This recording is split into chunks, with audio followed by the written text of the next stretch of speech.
The old frontier town of Dust Creek whispered of bargains and secrets.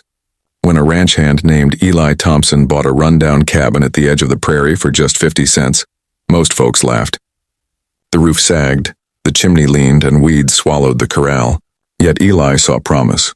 Wood for repairs, a roof for shelter, maybe even a new start.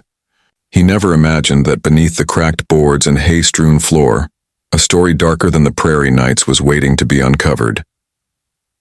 The cabin smelled of rot, dust, and forgotten years. Eli pushed open the warped door, its hinges shrieking like a wounded coyote. He set down his saddlebags and surveyed the place. Broken furniture, spiderwebs clinging like curtains, and piles of old hay dumped in the corner. He thought about clearing it out for his horse's bedding, but when he prodded the mound with his boot, something metallic clinked, a sound too sharp, too deliberate for an abandoned shack. Eli frowned and knelt down to look closer. As his fingers pulled hay aside, his heart stopped. Beneath the damp straw was a pale arm, thin and bruised, shackled with rusty iron chains. His breath caught in his throat as he unearthed more. A young woman dressed in torn bridal silk, eyes shut tight as if death had already claimed her. But when he touched her shoulder, she gasped, weak but alive. Eli yanked his hand back, stunned. Someone had hidden her here, left her to die like an animal in a pen. His 50-cent bargain had just become a living nightmare. "Miss, can you hear me?" he whispered, forcing calm into his voice. Her eyes fluttered open, deep pools of terror staring back at him. She tried to speak but only managed a cracked whisper. "Don't let them take me back." Eli's jaw tightened. Whoever had done this was still near, or at least would return.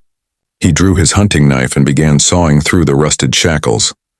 Each snap of iron was a promise. He would not leave her here to rot. When the last chain fell, she collapsed into his arms. Eli carried her outside into the fading sunlight, where the prairie stretched endless and free.